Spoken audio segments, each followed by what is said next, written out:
The Richmond Report has attracted criticism since it was released in March by this man, Mr David Richmond, who has a background in public service efficiency reviews. Some see the report as a cost-cutting exercise, what the unions call a general downgrading of psychiatric facilities. The Richmond Report aims at getting away from the idea of large psychiatric institutions and setting up a network of community-based facilities. The changeover is agreed to in principle by hospital staff, but they want more safeguards for the patients entering into the community and for themselves moving out of the public service sector. Mr Richmond believes the unions are being given a fair hearing. Many of the staff are concerned that some of the proposals will affect their conditions of employment, and the whole question of the industrial issues of the report has been referred to a special committee that the Minister for Health has established to look at industrial issues, and that committee will be reporting to him in the next week or so on some of these industrial issues. Most of the people on that committee are from the unions, and I believe that provides them with the opportunity to put their view about how they think changes should be effected which impinge upon their employment conditions. But despite what Mr Richmond says, there's still the chance of a union backlash unless arguments raised today are sorted out. This is one of a series of discussions Mr Richmond has had with hospital workers, and he believes unions are softening in other centres. Particularly in the Sydney area, the union reaction has softened in recent weeks, and that in fact there's now much more recognition of the need to change and that the need to attempt to introduce services which are different from the services that are provided now.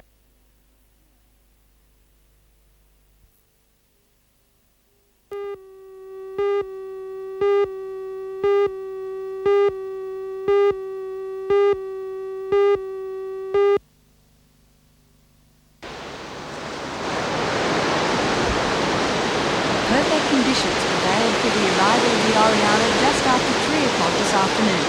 Its appearance melted the harbour by almost unnoticed. The 42,000-tonne luxury liner made the perfect picture as it moved through the harbour entrance. Despite its early arrival, crowds were still there to greet it further down the channel. Hundreds of Newcastle people had turned out to see the cruise ship dock at Throsby Basin. Tonight they are still there, waiting for the ship's departure. On board will be a large group of Newcastle people, headed for a 15-day cruise to Honiara, Vila, Suva, Lautoka and Noumea. The Oriana is the largest liner to visit Newcastle, and for those of you who want to take part in the big farewell, the ship will depart at 8 p.m. No doubt there'll be plenty of party atmosphere down at Throsby Wharf tonight.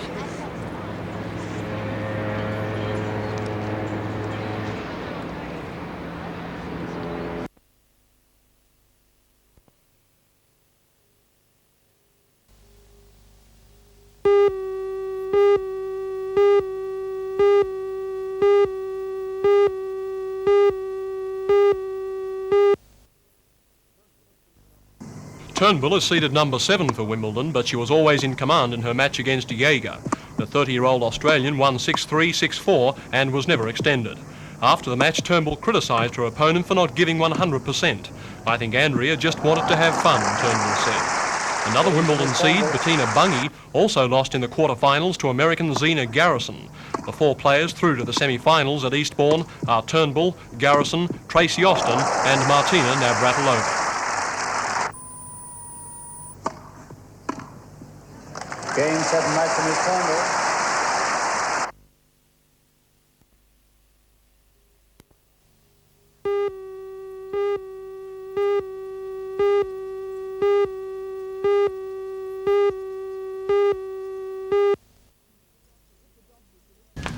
If adopted, the Richmond Report will result in major changes to our psychiatric and mental retardation hospitals. One hospital that will feel the full brunt of the proposals is Morisset. Bed cuts of 350 and staff cuts of 250 by 1986 don't rest easily on the shoulders of those involved. Many staff members have taken the recommendations to heart, saying they demean the advancements that have already been made and that they are merely cost-cutting measures. That is the main misinterpretation of the Richmond Report. The report essentially is about a fundamental change in the way in which services are delivered for the psychiatrically disturbed and the developmentally disabled and some aspects of care for the aged. In fact, for it to be implemented as proposed in the report, it would cost more than is currently spent in those services. Staff say there are too many grey areas to make the report a workable proposition. Charge Sister at Morisset, Susan Duncan, and if they is do sceptical as to whether the patients will cope out in the community. When I first was in charge of Ward 10, there was a boy that came to Ward 10 from Ward 5, which is a fairly back ward, and he had just achieved to use a spoon. He's now gone to the community to live, and that is, he's been here for about 8 years, so it's taken him 8 years to learn how to use a knife and fork and have good table skills. That's just one example. Some patients, like Bill, have had bad experiences outside and prefer the security of the hospital. No money, no food, no nothing, no. Is that right? You didn't have a good time out there? No. Men and flats, God, no. No good at all. You wouldn't like to go back out and just try? No, I'm here till I die, my woman.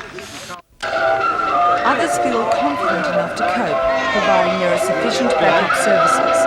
This seems to be a major worry among parents, despite assurances from the State Minister for Health, Mr Brereton, and the author, Mr Richmond, as Mr Doug Pitt explains. I'm very pleased at the prospect of her going out. I do believe that she could be well looked after, and being out in the community becomes a much more natural way of living. Do you have any reservations? No.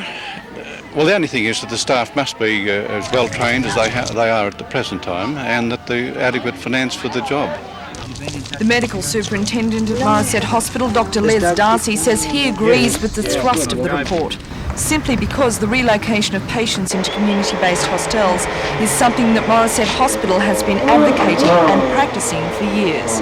I think that Mr Richmond's taken quite a humanitarian approach to the problems that he saw, and I think that many of his suggestions are very good suggestions, but I'd like to add that, you know, many of them are things that we've been doing for a long time anyway. We're wholeheartedly in favour of trying to accommodate people and treat them as close as possible to their own homes. So, the closing date for submissions on the controversial Richmond Report is today. But even if none of the recommendations made in the report are adopted, it will have achieved one purpose, and that's to stimulate thought and ways of improving our fifth schedule hospitals.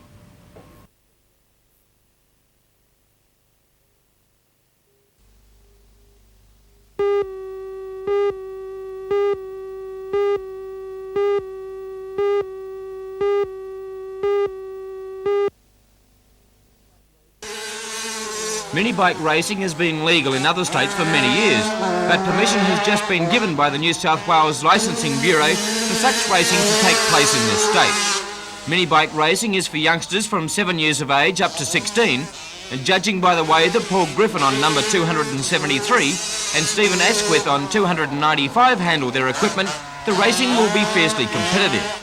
Bikes will vary from 50cc's up to 100cc's, and over 200 competitors will line up for approximately 150 events. Riders are coming from as far away as Moree, Oakdale, and of course the Bulahdelah, Singleton and Newcastle areas.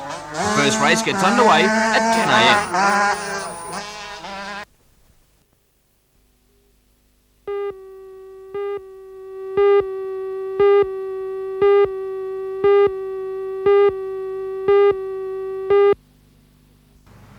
At Maitland and Cessnock jails, as at other corrective services institutions across the state, police are providing the backup to executive prison officers to maintain a watch on inmates while the strike continues. Prison officers did meet this morning but voted to continue their strike. Most will meet again on Tuesday morning, and in the meantime talks resumed in the Industrial Commission in Sydney about half an hour ago. The Prison Officers Association is insistent that Schneiders be moved into higher security. One of their options being suggested is the segregation unit at Maitland Jail.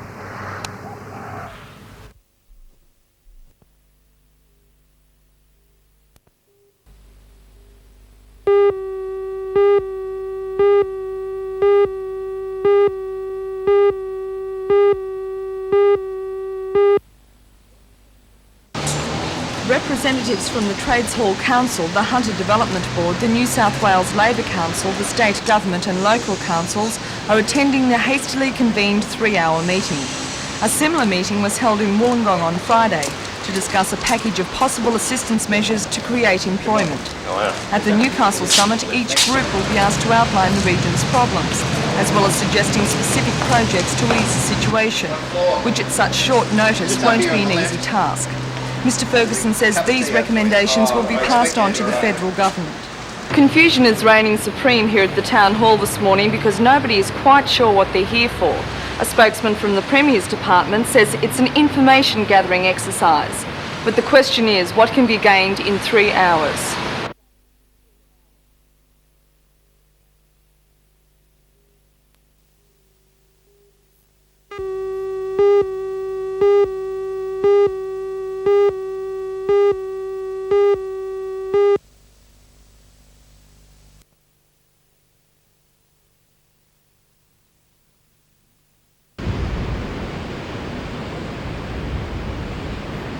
Port of Newcastle today after spending more than 12 months docked idle in Sydney.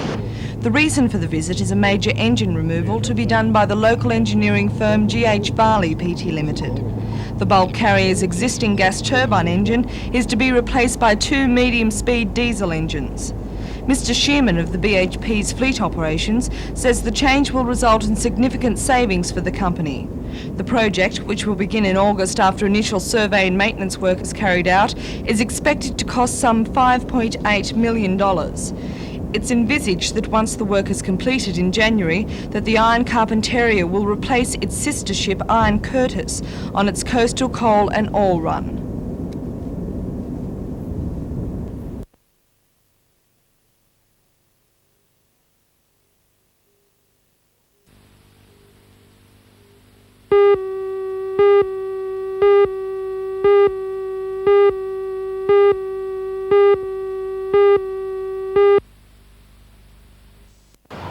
This was once the site of the Amalgamated Dairy Company, but since then the Housing Commission has bought the land. It proposes to build 33 units for the aged, 18 of which have facilities for the disabled. Member for Waratah, Mr Sam Jones, sees the project as a milestone in providing housing facilities for the handicapped.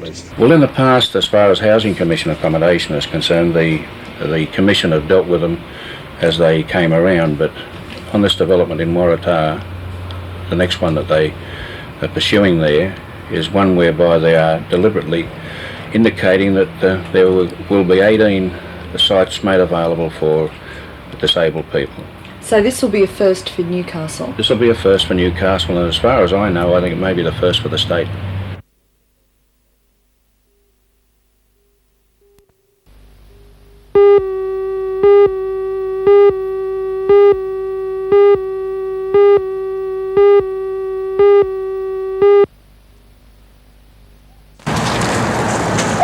Semi-trailer bound for Brisbane was rounding this bend 15 kilometres south of Swansea when the trailer came off the prime mover crate, spilling the load of paper bales onto the new roadwork. The prime mover bounced several times and then righted itself some 10 metres from the overturned trailer. Police say the young driver from Western Australia and his girlfriend miraculously walked away from the crash unhurt.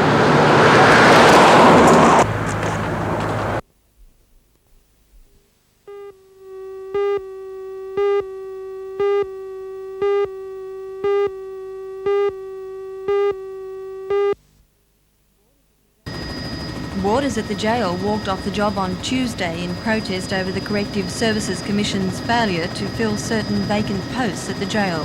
The Commission will not discuss the issue until the men return to work. That does not appear likely at the moment. However, prison warders are due to meet again this morning. Meanwhile, the jail remains under the supervision of executive officers and available police, who have been working long hours at the jail to replace striking warders. We are incurring overtime both in the day shift and the afternoon shift. Men are working at least 4 hours overtime and it's costing us money. That's generally how we're coping with the situation. And the stoppage is having a big effect on police manpower. It is a certain drain, there's no doubt about that. We could utilise them for other services, other extra services than what we're providing at the moment. But certainly the public are not being, shall I say, not being disadvantaged by supplying these people.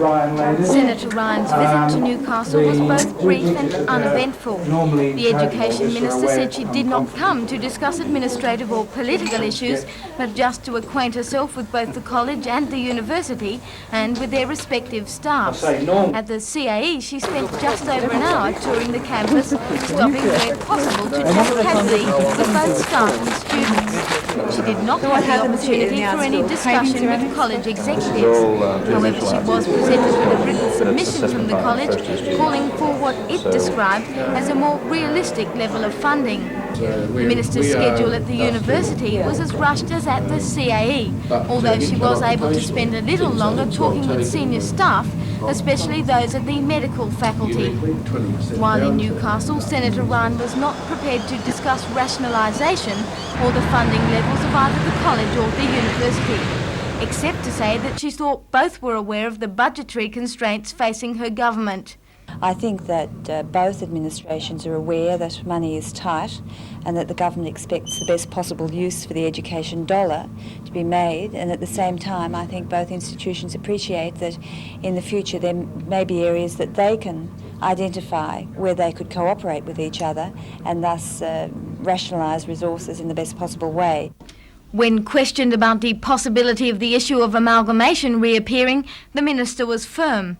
The government would not attempt to force an amalgamation in 1985, even though the situation will be reappraised by the Commonwealth Tertiary Education Commission. I've made the government's position clear and also have made it clear that the future development will be a matter of ongoing discussion here in Newcastle, as it would be in any part of Australia, because the government is interested in planned educational developments, and that requires ongoing discussion for all parties concerned. There's nothing particular in our approach here that wouldn't also be the case in our approach to the development of tertiary education throughout Australia. What do you see then as the future for Newcastle's university and CAE? Well, I think they both obviously have a very flourishing future. The CAE is teaching a range of highly specialised courses for which I'm sure there will continue to be a strong demand.